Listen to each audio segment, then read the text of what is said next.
कुछ 2% का आदमी कनफुकवा जो सवर्ण में भूमियार समाज को भी पार्टी टिकट देती है, लेकिन वह चुनाव हार जाते हैं। क्षेत्र में 60,000 बैस की आबादी है। आबादी हमारी, दावेदारी तुम्हारी।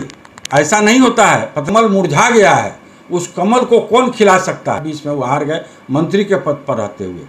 को बेचैनी है तो बेचैनी को कहा जा सकता है। वैशाली लोकसभा क्षेत्र से निश्चित सांसद होते। जात की राजनीति शुरू हो गई है या जनसंख्या के आधार पर टिकट वितरण होगा? क्या होगा? एक गोपनीय बैठक का देखिए, आप एक जाति के 3 नेता हैं, उनका तस्वीर वायरल हुआ, जिला में अलग तरह का चर्चा हुआ। तो अभी भारतीय जनता पार्टी के पुराने नेता हैं, क्या कहेंगे इस पर?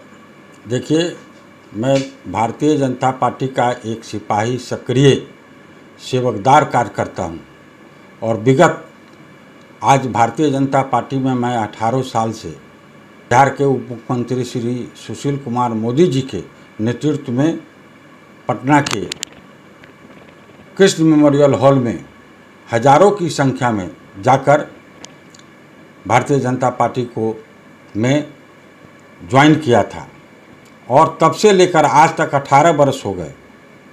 मैं देवीलाल सेवकदार 94 मुजफ्फरपुर विधानसभा क्षेत्र के सेवकदार हूँ और पटना में ज्वाइन करने के बाद सेवा समर्पण और पार्टी को निरंतर आगे बढ़ाने के लिए बिना पद का, मैंने कभी पद मांगने के लिए किसी नेता के पिछलग्गू नहीं बना और न मांग किया।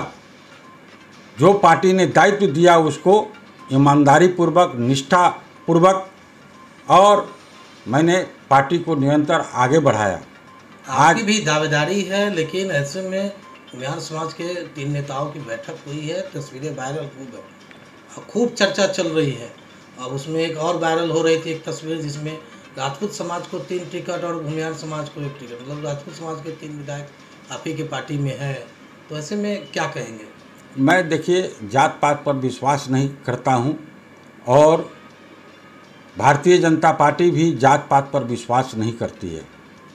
यह सही मामला है कि मुजफ्फरपुर लोकसभा और वैशाली लोकसभा के अंतर्गत 11 विधानसभा है, जिसमें 2 दलित सीट है, बोचहां और सकरा।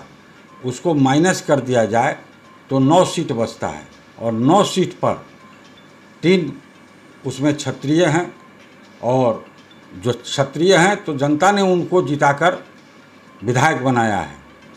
सवर्ण में भूमियार समाज को भी पार्टी टिकट देती है, लेकिन वह चुनाव हार जाते हैं, जनता उनको नकार देती है।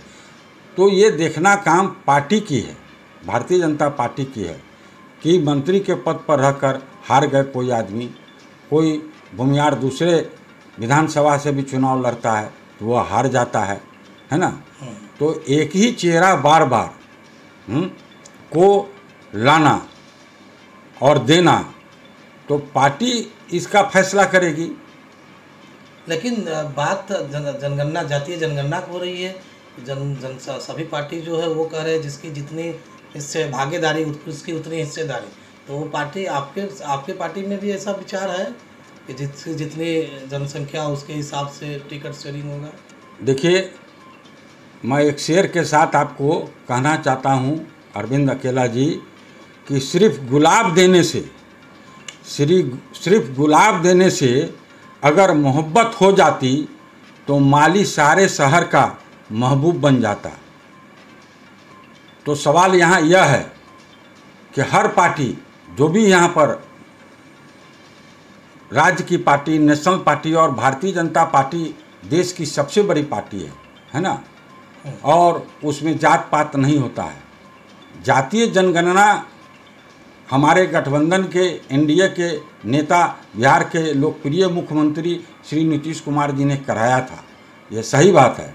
और उसके पक्ष में हमारे यशस्वी प्रधानमंत्री श्री नरेंद्र भाई मोदी ने जातीय जनगणना कराने के लिए वादा किया है कि मैं जातीय जनगणना कराएंगे।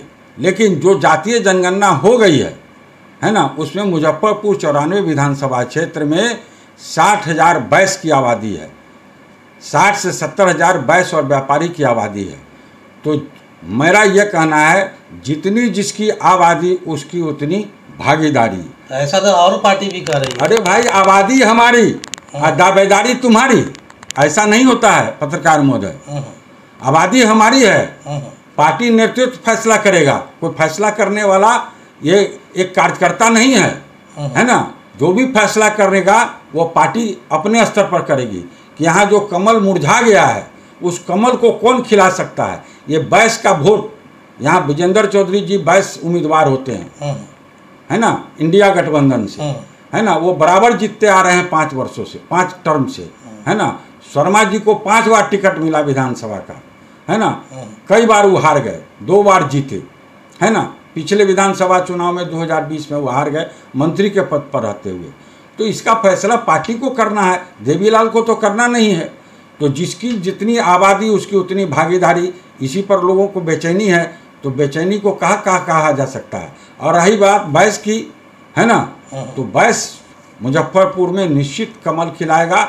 इसके लिए 22 हम लोग 22 के नेता हैं हम मुजफ्फरपुर में, और हमेशा लड़ाई वैश्य समाज के लिए किए हैं। और जो मुखर आवाज़, जो मुखर जनता का सेवक होता है, जनता का सुख दुख में साथी होता है ना, वह निश्चित रूप से हमारे लिए कोई 22 मतलब नहीं है। मैं सारे जाति समाज का, आज देखिए दलित का हत्या हुआ था हॉस्टल में, तो मैं वहाँ पहुँचा था, है ना।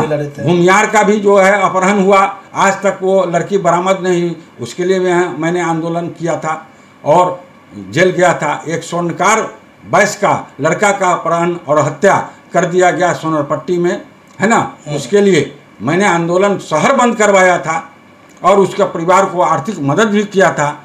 इसी तरीके से पूरे ज़िले में कहीं भी कोई समाज की हत्या होती है उस पर हम लोग जाते हैं, उसको सांत्वना देते हैं और उसको प्रशासनिक सुरक्षा और प्रशासनिक अपराध मदद। लेकर के क्या कहेंगे? अपराध जिले में जो है चरम सीमा पर है। अब अपने ज़िले के, बिहार की बात छोड़िए, अपने ज़िले की बात। मैं ज़िले में इस बात को आप सही कह रहे हैं कि अपराध चरम सीमा पर है, लेकिन यहाँ के जो जनप्रतिनिधि हैं, यहाँ के जो लोग काम करने वाले हैं, है ना, चाहे जिला परिषद हो, नगर निगम हो, विधायक हों, सांसद हों, है ना, वह इनको पहल करनी चाहिए कि अपराध कैसे पर अंकुश लगाया जाए, अपराधियों पर कैसे अंकुश लगाया जाए।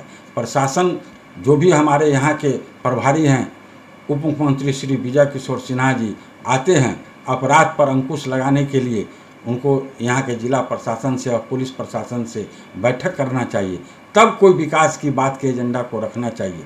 लेकिन ये गंभीर मामला है। निश्चित रूप से यह बदलाव आपको दिखेगा जब नया चेहरा, नया यहाँ का उम्मीदवार आएगा हम लोग के जैसा, है ना। अपराध और विकास पर जो अंकुश लगा हुआ है, ये जो विकलांग सिटी बन गया है ना, उस पर अंकुश लगाकर निश्चित रूप से इस पर सफलता प्रदान करेगी। और रह गया हमारे पूर्व मंत्री श्री सुरेश शर्मा जी, शर्मा जी हमारे लोग के लिए बहुत ही आदरणीय व्यक्ति हैं, व्यापारी हूँ और देखता रहूँगा, इसमें कहीं दो राय नहीं है। हाँ, लेकिन हमेशा उनके अगल इर्द गिर्द देखा जाता है कि कुछ 2% का आदमी कनफुकवा, जो कनफुकवा होता है वही उनको गुमराह कर देता है। आदरणीय पूर्व मंत्री सुरेश शर्मा जी को। अच्छा। वही 2% का आदमी कनफुकवा उनको गुमराह कर देता है। नहीं तो भारतीय जनता पार्टी के सबसे बड़ा पार्टी देश का, विश्व का, उसके राष्ट्रीय अध्यक्ष श्री जेपी नड्डा जी बोल के गए थे 2 वर्ष पूर्व कि वैशाली लोकसभा क्षेत्र में भारतीय जनता पार्टी का कार्यकर्ता लड़ेगा। इस बार भारतीय जनता पार्टी का झंडा और वहाँ कमल छाप खिलेगा। लेकिन हम इस बिंदु पर आदरणीय श्री सुरेश शर्मा जी को कहा था कि आप निश्चित रूप से ऐसा काम कीजिए जिससे आप सांसद बन पाइए। लेकिन वही 2% का कोड़ी का आदमी जो उनके पास अगल बगल बैठता है कनफुकवा, वही उनको नाश कर रहा है। नहीं तो आज वह मुजफ्फरपुर वैशाली लोकसभा क्षेत्र से निश्चित सांसद होते। आज कारण क्या है कि वो सांसद नहीं बन पाए, इस पर वो नहीं सोच करते हैं। और विधानसभा एक तो उससे छोटा जगह है, 4 बार वो लड़ चुके हैं, है ना, 5 बार लड़ चुके हैं, तो अब उनको पहल राज्यसभा जाने का, राज्यपाल बनने का, है ना, करना चाहिए। हाँ, करना चाहिए। और ये विधानसभा में किसी वैश्य उम्मीदवार को उनको मदद करना चाहिए, ये मेरा उनसे गुजारिश है। और वो जिसको भी आज तक मदद किए, ये भी एक बात है और बहुत बड़ी बात है कि आदरणीय सुरेश शर्मा जी ने जिसको भी आज तक मदद किए और जिसको आगे बढ़ाए, वही उनके सिर पर हाथ रख के भस्मासुर बन जाता है। लेकिन भस्मासुर तो हो जाता है, इनको नुकसान पहुंचाता है ना, चाहे आर्थिक हो, सामाजिक हो, राजनीतिक हो। आप देख लीजिए, केदार गुप्ता जी उसके उदाहरण हैं। केदार गुप्ता जी सुरेश शर्मा जी के द्वारा यहाँ विधायक में टिकट पाए, मंत्री भी बने, लेकिन लोकसभा में वह स्वयं के उम्मीदवार थे। वह सुरेश शर्मा जी को चाहते तो निश्चित रूप से वैशाली टिकट उनको मिलता, लेकिन नहीं मिल पाया। इसलिए शर्मा जी को भी आंख खोल के राजनीति करनी चाहिए। कि आने वाले समय में जो विधानसभा का चुनाव है, फिर से आने वाला लोकसभा का चुनाव है ना, राजनीति कोई एक दिन की नहीं होती है ना। उनके बाद उनके परिवार, राजनीति में परिवारवाद क्या होता है, परिवार में अगर हमारा बेटा है तो क्यों नहीं चुनाव लड़ सकता है, क्यों नहीं राजनीति में आ सकता है? ये फालतू की बात है। जो इस तरीके के बात बोलते हैं वो ऊंची मानसिकता के कार्यकर्ता हैं और नेता हैं। ऐसा नहीं होना चाहिए। कोई भी आ सकता है, लोकतंत्र है, लोकतंत्र में किसी को भी चुनाव लड़ने का अधिकार है। आज शर्मा जी भी प्रयास कर रहे हैं, लोकतंत्र है। इसलिए मैं उन्हें सादर प्रणाम करता हूं कि वह आशीर्वाद दें अपने कार्यकर्ताओं को, अपने लोगों को, और अच्छे लोग की पहचान को समझें कि कौन हमारा है, कौन हमारे लिए भस्मासुर है, कौन 2 टका का आदमी हमारे लिए जो है कनफुसवा है, जो हमको राजनीतिक क्षति पहुंचा रहा है। इसलिए उनको भी सावधान होने की ज़रूरत है। अब रह गई बात कि एक कर्पूरी ठाकुर कहा करते थे, चल उठ मुसाफिर, चल उठ मुसाफिर भोर भयो, रैन बसेरा सोवत है, जो सोवत है वो खुवत है, जो जागत है वो पावत है।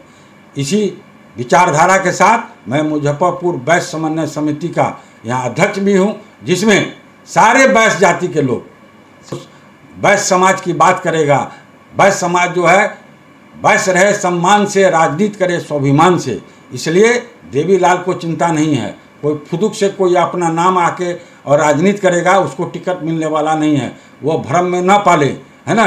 देवीलाल आज से राजनीति नहीं कर रहा है, 1974 में से यहाँ की राजनीति कर रहा है। आज 51 साल हो गए राजनीति करते हुए, और मैं यहाँ का 74 आंदोलनकारी का भूमिगत सिपाही था। और सब लोग जानते हैं, रवि अटल जी यहाँ 74 आंदोलन के एक कार्यकर्ता थे, बड़े बहुत बिहार के बहुत बड़े पत्रकार और नेता हैं आज के डेट में, उनसे भी आप पूछ सकते हैं। चंद्रिका साहू यहाँ 74 आंदोलनकारी हैं, और मेरे भाई सब 74 आंदोलनकारी हैं, उनसे पूछ सकते हैं कि देवीलाल 74 आंदोलनकारी के साथ भूमिगत सिपाही था। और हमेशा उनके जेल जाने के बाद, जो जेल गए थे हमारे भाई लोग आंदोलनकारी, मैं वहाँ फल और मिठाई लड्डू पहुँचाया करता था, उनके भोजन की व्यवस्था करता था। मैं उस दिन से राजनीति कर रहा हूँ और जनता की सेवा कर रहा हूँ। अब तो जाति जनगणना हुई है, इसलिए आबादी के अनुसार भागीदारी मुजफ्फरपुर में होगी, और निश्चित रूप से यहाँ जो मुरझाया हुआ कमल है वह खिलेगा, और इसमें कोई संदेह नहीं है। और जो भी यहाँ राजनीति कर रहे हैं, पार्टी देख रही है कि क्या हो रहा है। हमको यहाँ एनडीए की सरकार बिहार में बनानी है, एक एक सीट बहुमूल्य है, वहाँ से कमल को जिताने के लिए प्रयास करना है, कमल का उम्मीदवार जीते और बिहार में एनडीए की सरकार बने और भाजपा का मुख्यमंत्री बने। इसके लिए कवायद करके जो है शंखनाद हमारे प्रदेश के नेता, राष्ट्रीय नेता कर रहे हैं। वो यहाँ विकलांग सिटी है, वो देवीलाल जी के नेतृत्व में यहाँ यह विकलांग सिटी फिर से स्मार्ट सिटी होगा, अपराध मुक्त होगा, है ना। मैं देवीलाल न ठेकेदार है, न दलाल है, न शराब माफिया है, न बालू माफिया है, न भू माफिया है। कोई भी आदमी जांच करा ले, है ना। मैं जनता का एक सेवक हूँ और सेवकदार हूँ और रहूँगा। जय।